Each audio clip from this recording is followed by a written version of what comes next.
Bueno, la clase pasada fue un recorrido ahí rápido a través de la lógica proposicional y pues el día de hoy vamos a explicar un poquito la lógica de predicados, que también se le conoce como lógica de primer orden, un poquito para adentrarnos entonces al problema de la ontología y por qué es que necesitamos esta lógica para hacer filosofía analítica.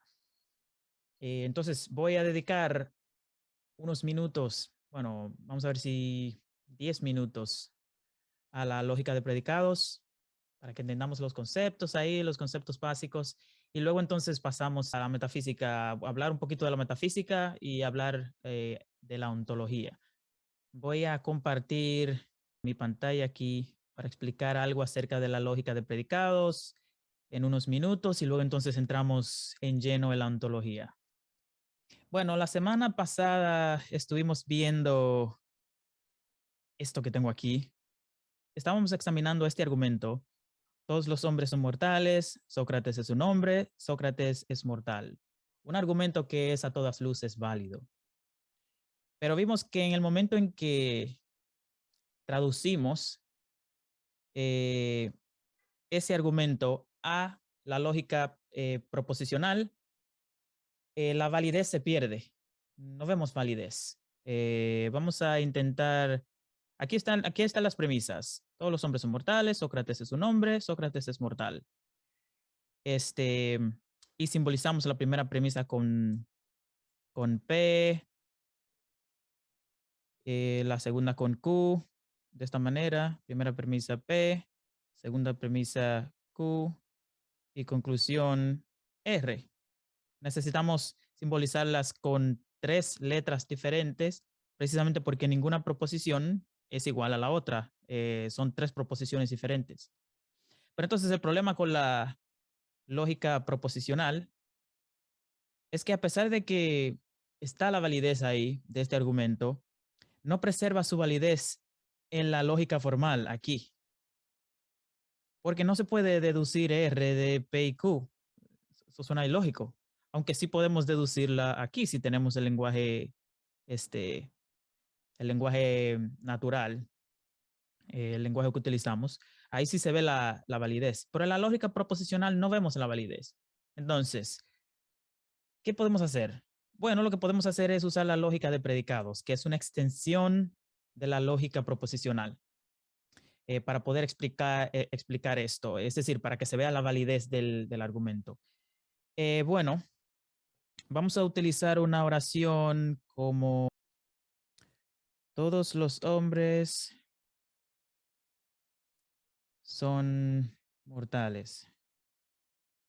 Ya vimos que la lógica proposicional lo que podemos hacer es simbolizar este enunciado con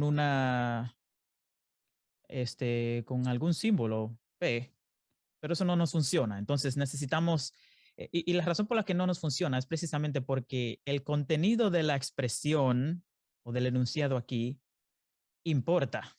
No queremos el enunciado entero, queremos cada detalle del enunciado, porque el contenido importa aquí. Entonces, lo que hace la lógica de predicados es separar los constituyentes de este enunciado, es decir, todas las partes de este enunciado. La manera en que la lógica de predicados representa la palabra todos es con lo que llamamos un cuantificador universal. Se representa así con una A invertida. Ese es el cuantificador que utilizamos para referirnos a todos. Recuerden que lo que hace la lógica no es traer conocimiento nuevo, sino simplemente traer la manera de expresar lo que ya nosotros conocemos. Nosotros utilizamos cuantificadores. Ahora, ¿qué es un cuantificador?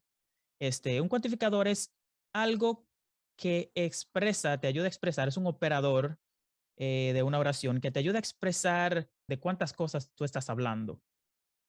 Entonces aquí, como estamos usando la palabra todos, necesitamos un cuantificador. Hay 2 tipos de cuantificadores. Uno es el cuantificador existencial, que se representa así, usualmente al lado de una X, porque la X es la variable de lo que vamos a representar. Y el cuantificador, como dije, universal, se representa así. El cuantificador existencial es para representar o una cosa o algunas cosas. Y el cuantificador universal es para representar todas las cosas. Y bueno, como en el enunciado que tenemos aquí, todos los hombres son mortales. Como utiliza la palabra todos, necesitamos el cuantificador universal de todos los hombres. No estamos hablando de algún hombre en particular, sino de todos. Entonces necesitamos el cuantificador universal. Necesitamos algo que represente los hombres y usualmente lo que se utiliza para representar una palabra, un nombre o algún predicado en la lógica de predicados es utilizando la primera letra con la que empieza, hombre, pero tiene que ser mayúscula. Entonces podemos representar hombres con H. Un hombre o varios hombres, ya ahí vendrán las X, que son las variables. Entonces son mortales, es un predicado, y lo podemos representar como, podemos utilizar la M de mortales. Entonces aquí tenemos todos hombres y mortales ya representados. Eso es lo que hace la lógica de predicados, representar cada elemento en un enunciado. Pero entonces necesitamos las variables, porque lo que pasa es lo siguiente, los lógicos nos dicen que cuando nosotros emitimos un enunciado como todos los hombres son mortales, lo que en realidad estamos diciendo, utilizan el método del parafraseo, lo que en realidad estamos diciendo es que algo así como, algo así como para todas las, perdón, para todas las X, em, si X es un hombre, entonces X es mortal. Los lógicos nos dicen que eso es lo que estamos tratando de expresar cuando decimos todos los hombres son mortales. En otras palabras, lo que estamos tratando de decir es, para toda cosa X, si se da el caso de que X, esa cosa, es un hombre, entonces X es mortal. Entonces ya aquí tenemos una manera de representar este enunciado de aquí arriba, no como P, sino como si H, entonces M, que no está bien representado porque no estamos diciendo, todavía falta la expresión todos y así sucesivamente, pero ya al menos tenemos algo que es condicional aquí. Pero todavía no está del todo claro porque es que necesitamos una ecuación lógica o una manera de representar lógicamente todo esto. Ya dijimos que la manera de interpretarlo o de parafrasearlo, que son prácticamente la misma cosa, es decir, para todas las X, si X es un hombre, entonces X es mortal. Y esto se representa de manera formal, de la lógica formal, de la siguiente manera, escribirlo un poquito más abajo. Sería algo así como, para todas las X, aquí ponemos un paréntesis para decir que todo eso se va a cumplir para todo lo que esté en el paréntesis, para todas las X. Si X es un hombre, usualmente lo que se dice de la variable va primero y luego la X. Si X es hombre, entonces X es mortal. Para todas las X, si X es un hombre, entonces X es mortal. Eso es lo que la lógica de predicados dice que estamos tratando de decir cuando decimos todos los hombres son mortales. Y ese es el beneficio que tiene la lógica de predicados sobre la lógica proposicional, porque la lógica proposicional no te dice nada acerca del contenido del enunciado, mientras que la lógica de predicados sí, como vemos aquí. Ya esto se complica un poquito cuando hablamos de, si estamos hablando de un único individuo, habría que incluir las relaciones de identidad y todo eso, que no nos vamos a meter ahí. pero es solamente para representar para que veamos la manera en que se representa el enunciado. Esto sería eh, X es mortal. Entonces, esto es muy importante para el tipo de filosofía que estamos tratando de hacer, que es filosofía analítica. La filosofía analítica se distingue porque quiere una claridad de los conceptos que se utilizan. Entonces, para poder tener una claridad de los conceptos que utilizamos, primero tenemos que tener una claridad de qué es lo que estamos diciendo cuando emitimos un enunciado. Y la lógica de predicados nos dice, esto es lo que estamos diciendo cuando emitimos el enunciado, todos los hombres son mortales. Otro ejemplo, si yo digo, hay un gato en mi alfombra, vamos a tratar para dar un pequeño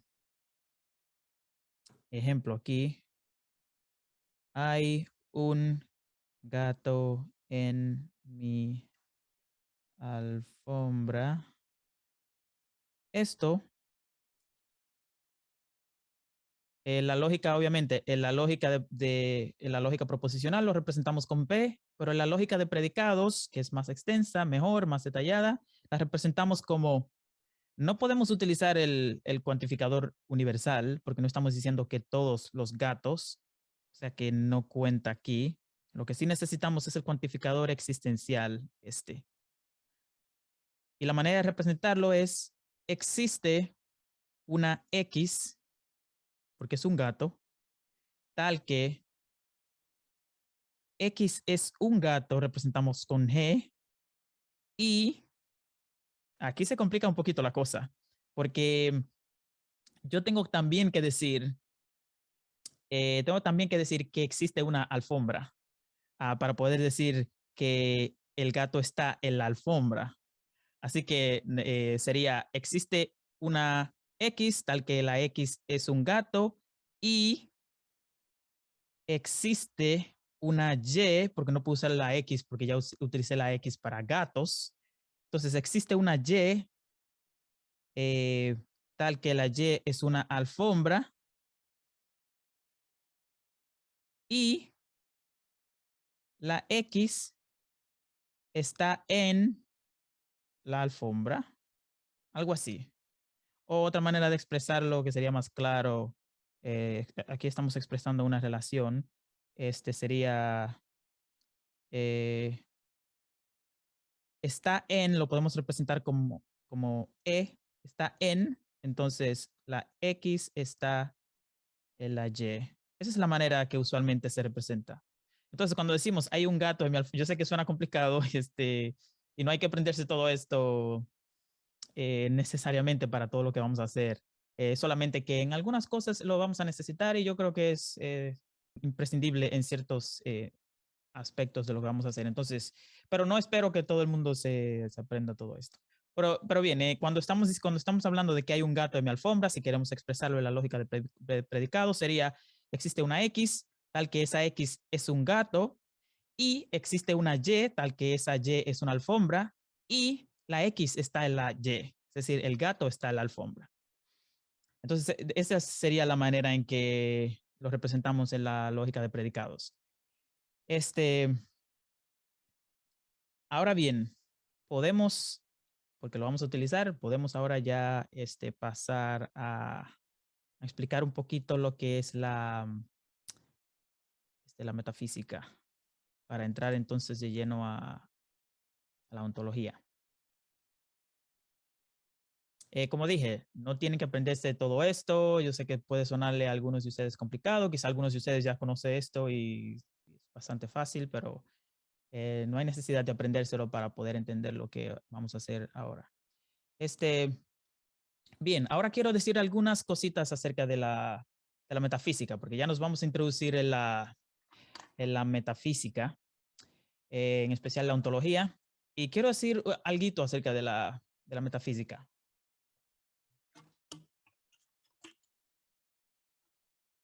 Tengo dos diapositivas y vamos a ver si me da el chance de explicarle las dos. Pero antes quiero dar un pequeño recorrido acerca de cómo es que ha funcionado el término metafísica a través de los tiempos, o para explicar algo que quizás sea muy conveniente. todos conocemos la etimología de la palabra metafísica, que es una palabra compuesta de meta, que en griego significa después de, prácticamente, y, y fúsica, que se refiere a la física, a lo que Aristóteles llamaba física, por ejemplo.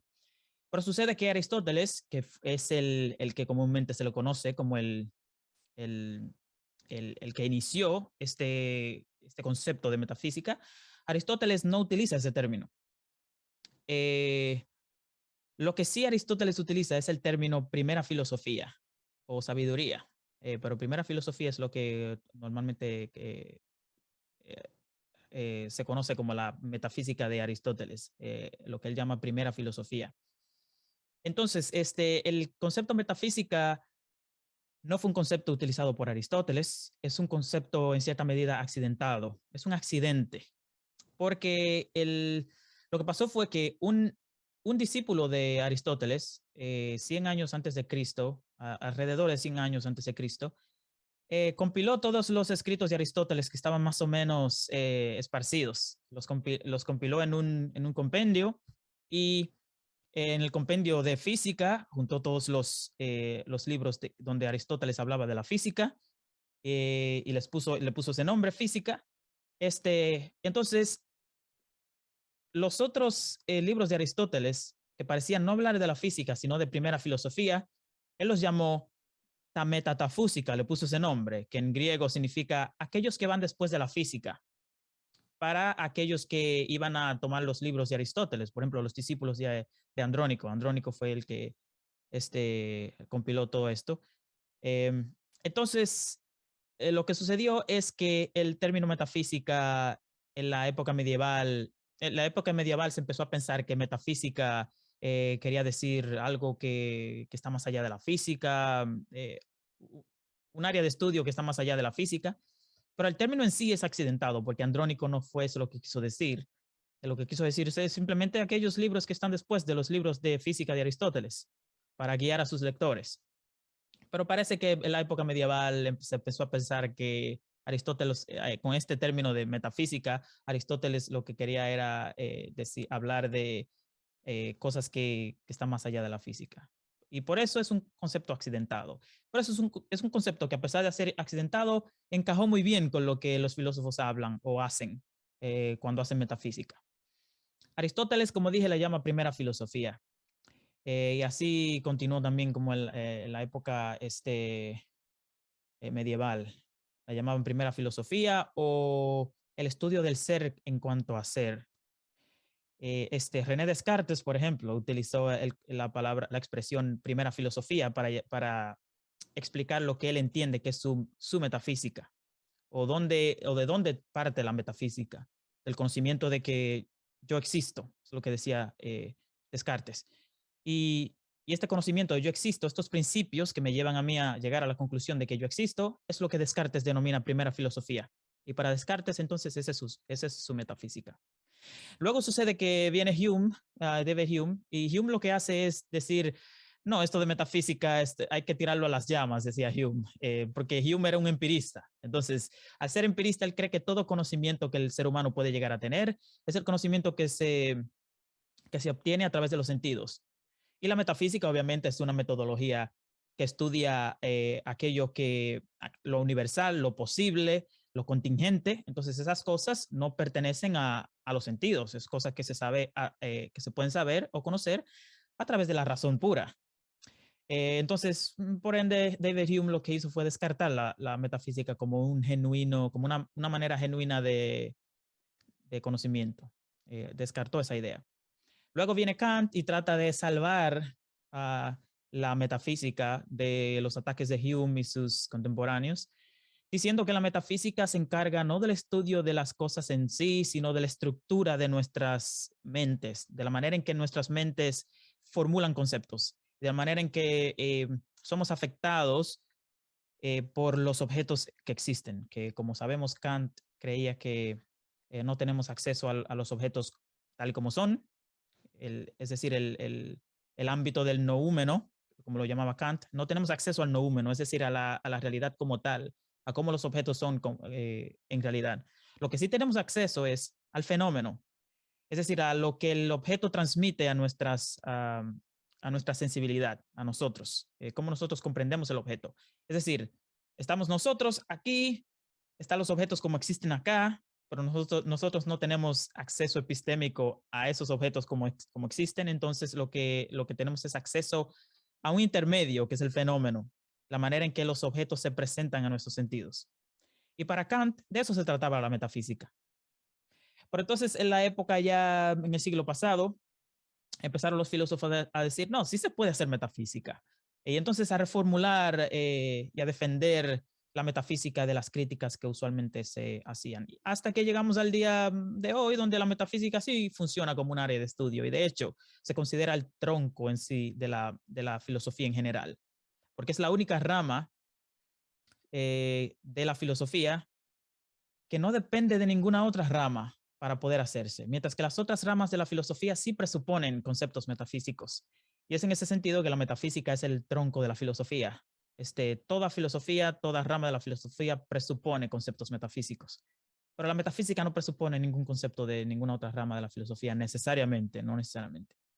Entonces es en ese sentido que yo creo que la metafísica es yo personalmente, que ese es mi área de enfoque, creo que la metafísica es la mejor rama que existe en la filosofía.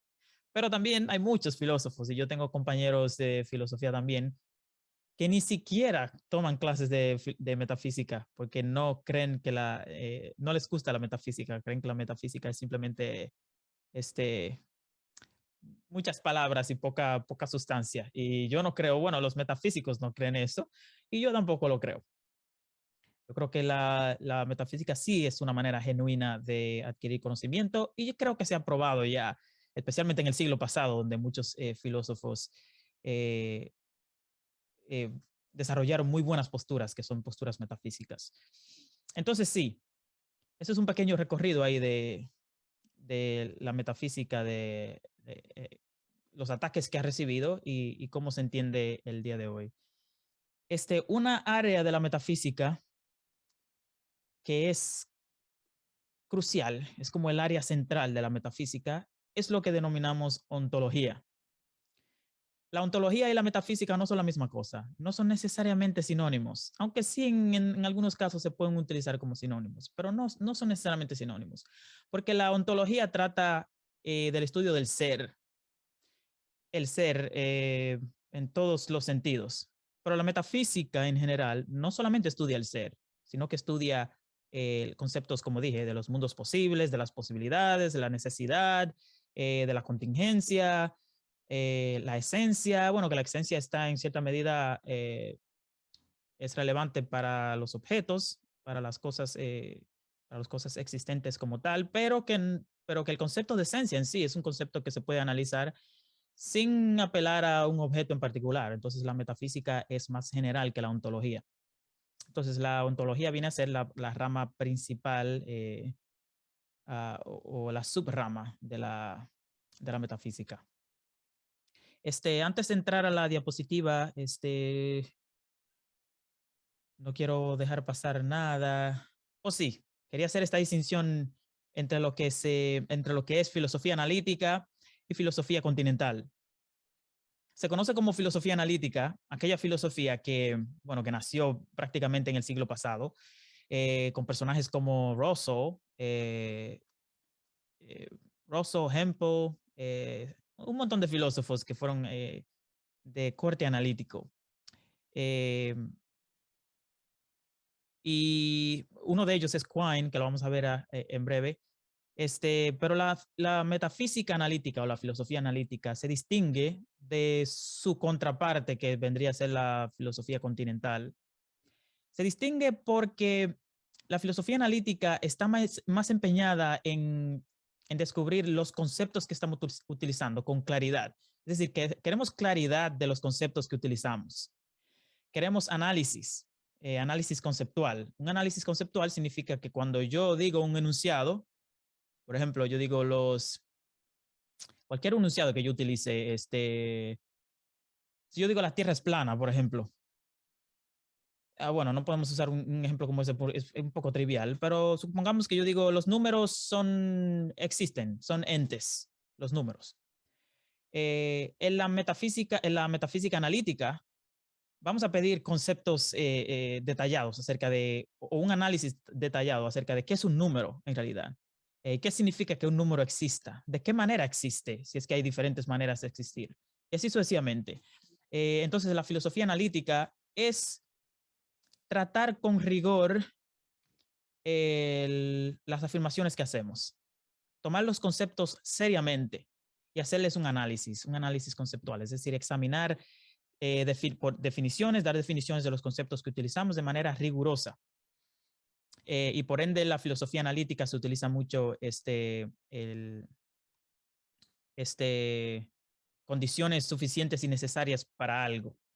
Por ejemplo, si yo estoy hablando del libre albedrío, uno se pregunta, ¿cuál es la condición necesaria y suficiente para que haya libre albedrío? Y esas condiciones necesarias y suficientes, quien sea que la proponga, va a tener que dar una explicación de los conceptos que utiliza y de por qué son necesarias y suficientes. Entonces, la filosofía analítica es eso, es una examinación, evaluación o análisis riguroso de los conceptos que utilizamos cuando expresamos ciertos enunciados o cuando emitimos alguna proposición. Decimos algo acerca de la realidad.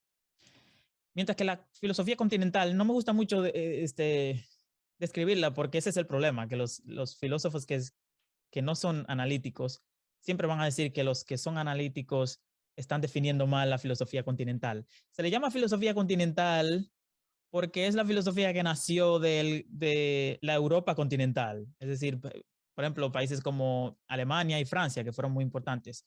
Y de ahí surgen personas como Hegel, Heidegger, Sartre, eh, Derrida, Foucault, Marx, todos ellos pertenecen a la tradición continental. Mientras, como dije, la tradición analítica está Russell, está también Moore, uno que se llama Moore, Kripke, está también Carnap, Russell y un montón más, que fue con quienes nació prácticamente la filosofía analítica. Y, y la filosofía continental se enfoca más no en un rigor en los conceptos que utilizamos, sino en la manera en que nosotros percibimos la realidad o entendemos el mundo. Lo que hace la filosofía analítica, perdón, la filosofía continental, es mirar cómo las experiencias que tenemos con el mundo, no exactamente en base a los conceptos que utilizamos, sino a las experiencias que tenemos del mundo. Eso es lo más que puedo decir, porque creo que si me paso de ahí, va a venir un filósofo continental y me puede decir, no, esto no es lo que nosotros hacemos. Entonces siempre ha habido un debate de que los continentales no definen bien a qué es lo que hacen los filósofos analíticos. Y los filósofos analíticos se les acusa de que no definen bien lo que es un filósofo continental. Entonces yo no me meto mucho en ese lío ahí. Y tengo algunos compañeros de clase que son de corte continental, y siempre me dicen que no estoy expresando bien qué es lo que ellos hacen. Entonces, bueno, lo dejo ahí. Pero solamente quise dar un pequeño ejemplo de en qué es que se enfocan, cuál es el enfoque de ambos. Y obviamente expliqué mejor cuál es el enfoque de la filosofía analítica, porque esa es la filosofía donde yo me desarrollo, no en la continental. Bueno, ahora sí.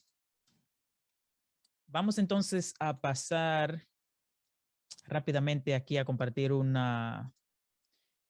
Siento que no voy a llegar muy lejos porque tengo 2 diapositivas, pero quizás si no da tiempo para la segunda, pues entonces con la primera al menos